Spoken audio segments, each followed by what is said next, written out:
Hello YouTube and the tribes of the horror realm. Pardon my appearance and my voice. I am sick. Very, very sick. And I blame it on her. My wife got me sick. But this is our Monster Mania 24 recap, which we attended this past weekend in Cherry Hill, New Jersey. Moving right along into it.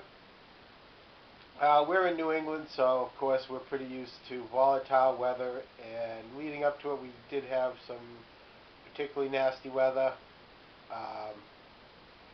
Though it was supposed to taper off to about 6 inches of snow on Friday, we ended up with 17. Truth be told, when I went out in the morning it was probably closer to 14, but nonetheless still not something you want to deal with when you're about to head out to a convention. So after shoveling and getting on the road, what normally takes 5 hours, kind of white-knuckled it, took about 6. We arrived there probably around 2:30 and meet our fellow convention goers. And of course I'm talking about 410 Goodfellas, Tim, and 13 the Bear, Mark. We grabbed our pre-show tickets, and luckily, Mark and Tim were there pretty early, and they did some surveillance and figured out the lay of the land and where the VIP Denai Guerrero was going to sign. So we made a beeline right up to that room. So we were up there probably about 3 o'clock, and she was going to start signing at 5, doing the VIPs, and she was kind of, I guess, a little under the weather because it was taking a lot longer. So we probably didn't even get into her room until closer to 7 o'clock. So we waited close to 4 hours. Went in there, had her sign our Walking Dead poster, and asked to grab a picture with her, which is kind of customary, and was told, no, she can't do it. Now, just a little backstory. Originally, the VIP was Carrie Fisher, and she was not going to take any pictures whatsoever unless it was through the celebrity photo ops photo session that they did. And the promoter of the convention said that it was pretty much just Carrie Fisher. Everyone else is going to be doing photos at their table. Well, unfortunately, there's not much he can do about it when the celebrities and their agents decide otherwise. In fact, I feel pretty sympathetic to Dave's cause, or to his plight, rather. Excuse me. Anyways, I brought it up to them, and Denai kind of relented and allowed Teresa to get in a photo with her. But I think she kind of pulled the plug on that just after that. And I believe they only allowed some lean-ins. Otherwise, you could only get a picture of her signing the item. So that was not the best way to start the convention. But we went right down to the pavilion area and got in line for Scott Wilson, a.k.a. Herschel from The Walking Dead. And he was like the polar opposite. Great guy, really friendly, very accommodating, pleasant, answered all your questions, was happy to take pictures with you. Just a really overall great experience meeting Herschel, or rather Scott actually, but you get the idea. Right after that, we jumped in line for Michael Rooker, who portrays Merle on The Walking Dead. Now, Rooker's been on the convention scene for a number of years. It's always been one of the guests that you get for about $20. Last time he was around with The Walking Dead, he was 30. This time, he's now up to 40. And with that, he won't take a picture with you. What? Exactly. So we get up there, ask about the picture, and they say no photo ops, so I say no. I jump out of line, I walk right by him, and I crop dust him. Well, actually I didn't. It just wasn't the right timing. But believe me, Next time I'm at a convention, I am crop dusting Michael Rooker. Friday, I'm going to go buy him, crop dust him. He's going to wonder what the hell. Then Saturday, same thing. I'm going to go right by him, crop dust him again, twice. Show him for jumping up his price like that. So after that, we had brought along Teresa's best friend for her very first convention. Oh, I'm sorry. That's right. Let me double back a bit. We did go over and see Madison Lins, who played Sophia from The Walking Dead. Madison has grown quite a bit since she was on the show. She's getting a lot taller, very beautiful young girl, friendly, had no problem doing the photo op. All the Walking Dead cast seems to want to get to be about $30, with the bigger names actually going up to $40. So it's kind of getting ridiculous. I'll go on a separate rant about that at another time. So again, we brought along for the first time Teresa's friend, because she wanted to meet Cade Harder. Now, Cade actually comes up in our area a couple times a year, easily, which, you know, I could actually bring her to see her then, but she wanted to travel to Jersey to meet him. It's the equivalent of me wanting to see my Red Sox and then going to Anaheim to watch him play. Needless to say, we brought her up to meet Cade, and, you know, if anyone has ever gone to a convention, they know Cade is a great convention experience. Excellent conversationalist, really treats his fans well, has no problem doing pictures, interacting. There's a reason why he's at all these conventions and he always has lines. Just a great guy. So she was pretty happy with meeting Cade. Now the reason that we actually went to this Monster Mania instead of Horror Hound later this month was one name specifically, and that was C.J. Graham, who played Jason in Part 6, Jason Lives. C.J. happens to be Teresa's favorite Jason. She had met him back in 2009 and just was over the moon about meeting him. She just loved him. So she wanted to get C.J. on our wedding picture, which we hadn't gotten to sign yet. She also had always wanted a Jason Part 6 mask.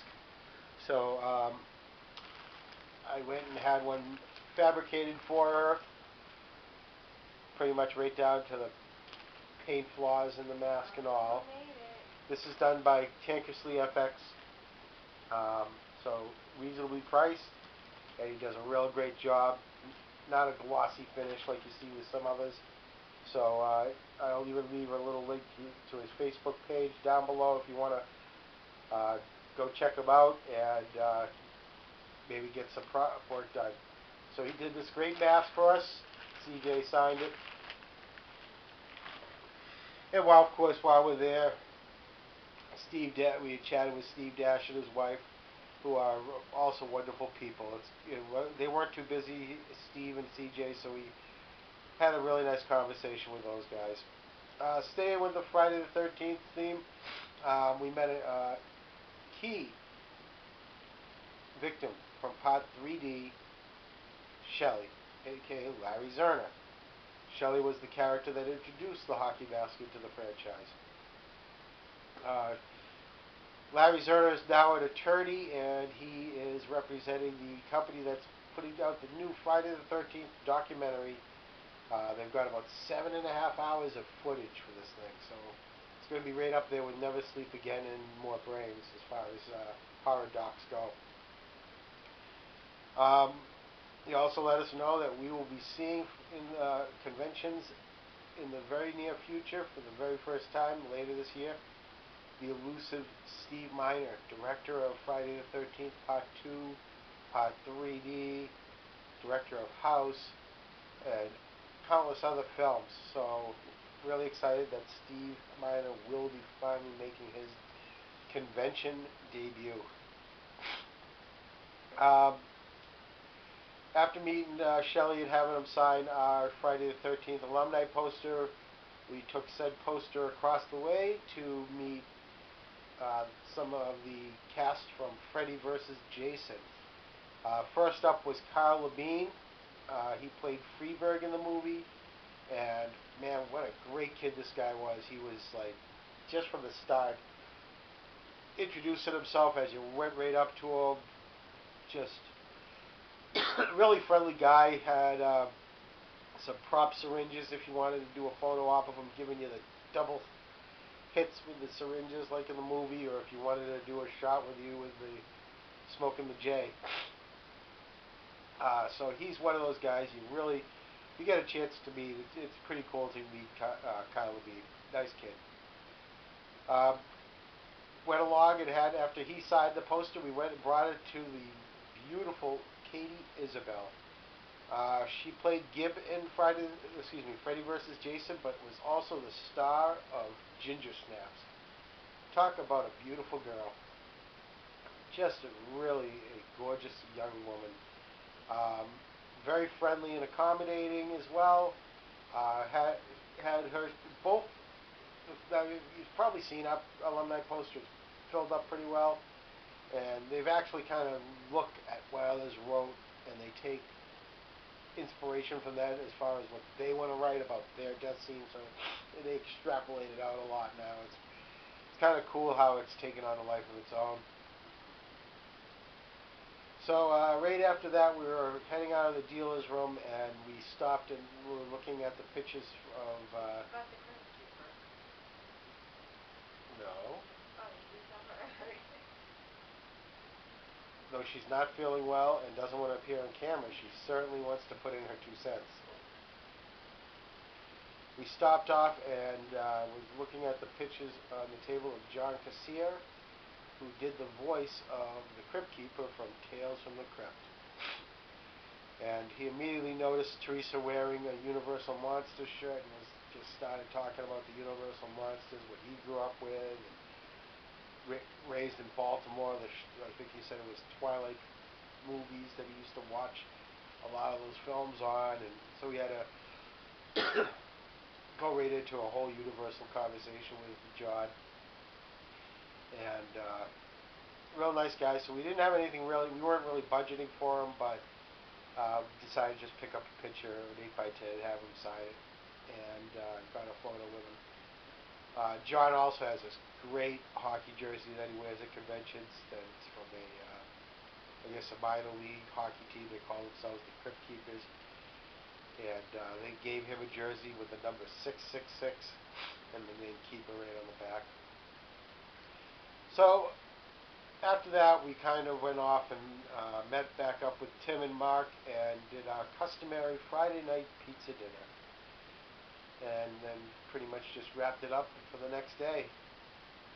Day 2, we arrived pretty early and got into the pavilion with our pre-show tickets and went right into line for Laurie Holden, who plays Andrea on The Walking Dead.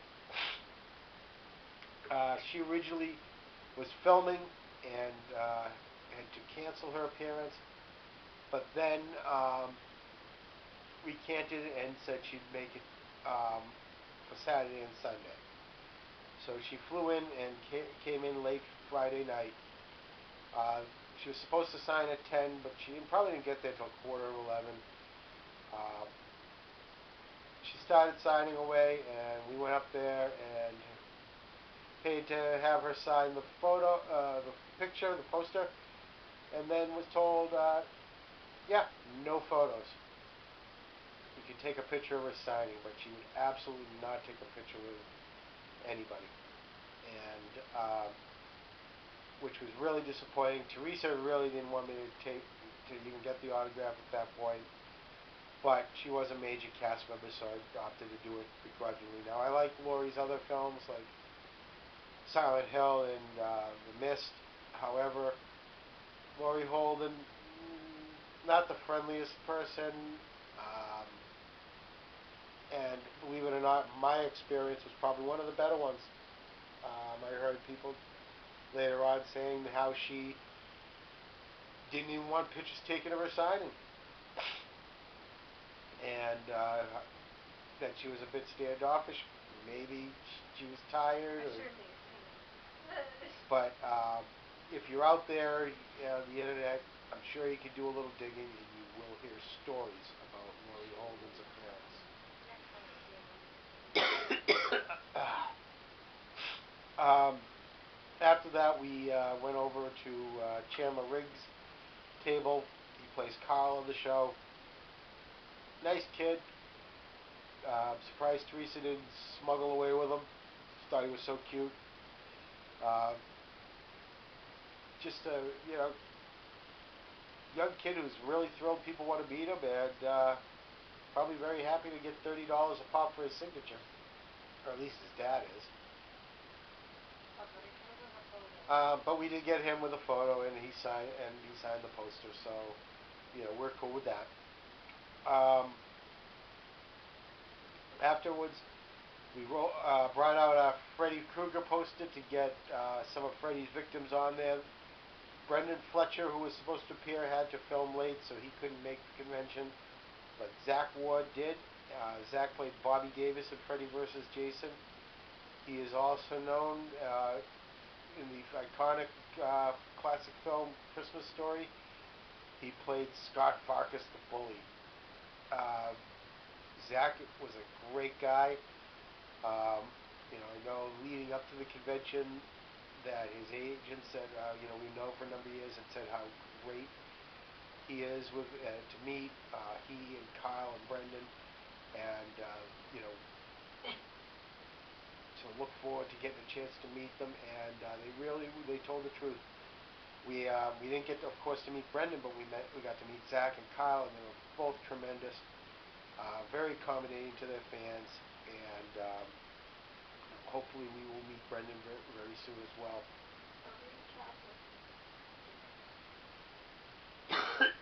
Excuse me.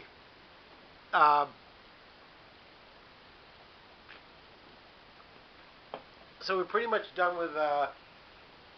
We ended up heading out and went to a showing to Rob Dimension's debut short film, No Clowning Around. We've known Rob and his wife Kim for a couple of years now, and they've always been pretty nice folks, so we were there to support them for that. And he's not really a filmmaker, but we didn't go in with a lot of expectation, but he turned out to be a pretty decent film. It's something I'd actually watch again. I thought it was a lot better than some of the things that people plucked out, $10 or $12 to go to the theater to see. So don't judge a book by its cover. It's pretty good first effort. We sat through Peter Mayhew, aka Chewbacca's Q&A, which was a little bit boring, mainly because of the voice just kind of goes on and on. Teresa wasn't feeling well, so I'm starting to fall asleep as well.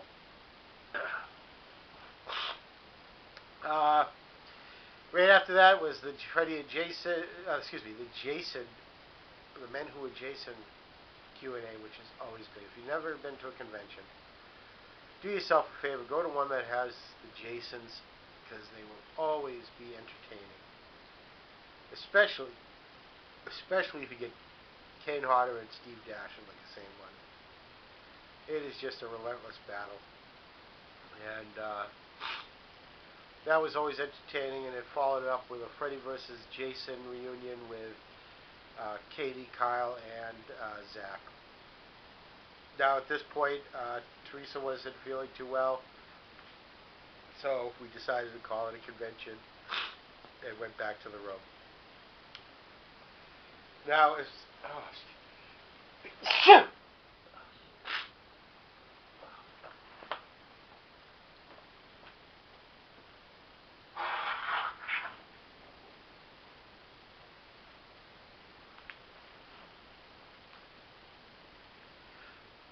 I'm ready for my close-up, Mr. DeMille. As far as the items we bought, the dealer's room actually had a lot more new dealers than before. So we normally don't even buy much in the dealer's room. Teresa managed to snag a copy of Lugosi, Hollywood's Dracula, to this documentary as well as other features on Lugosi. So no surprise there. Both Tim and Mark picked this up, and so did I. We saw this on Tara Fatami's channel. The mold is terrific, and this is the Jason Voorhees figure from Friday the 13th, the final chapter. This is the battle damage version that comes with the axe instead of the knife, and it is a little more bloodier. I didn't necessarily need to go and buy both variations. I kind of held back, and just went with the one. But the sculpt on it was really good, so I couldn't turn it down. And I'm not normally a figure guy. And as well, decided to snag a shirt while we were there from our friend Joel Robinson from artpusher.net, and picked myself up a House by the Cemetery. Joel's probably one of the premier artists out there. Just does some fantastic, fantastic work. So overall, it was the first convention of the year.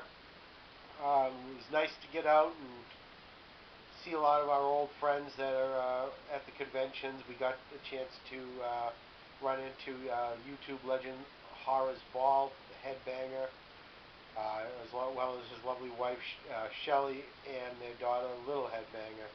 So that was great seeing you guys. And again, a lot of the vendors and the reps that bring in the celebrities, and just a lot of friends that we look forward to seeing, and especially after a long winter. The Walking Dead, kind of, they're pricing out the traditional. They're losing the spirit of what these conventions were about, the whole fan experience.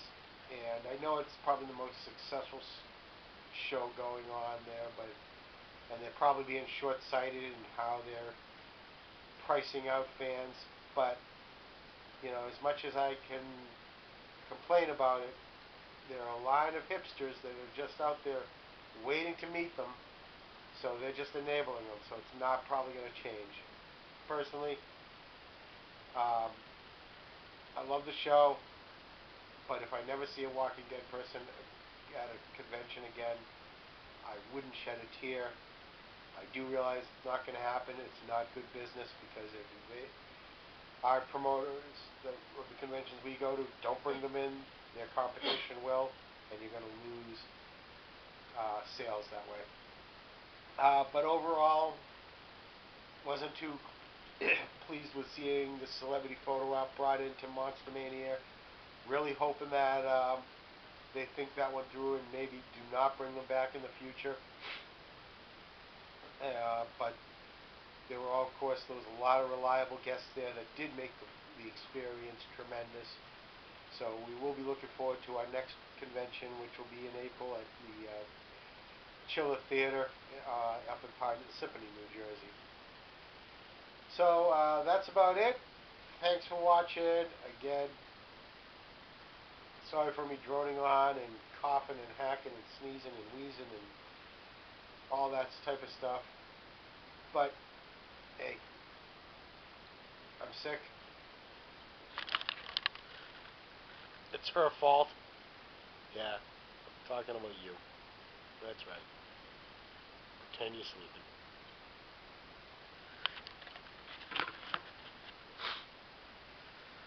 So, until we meet again, we'll see you later.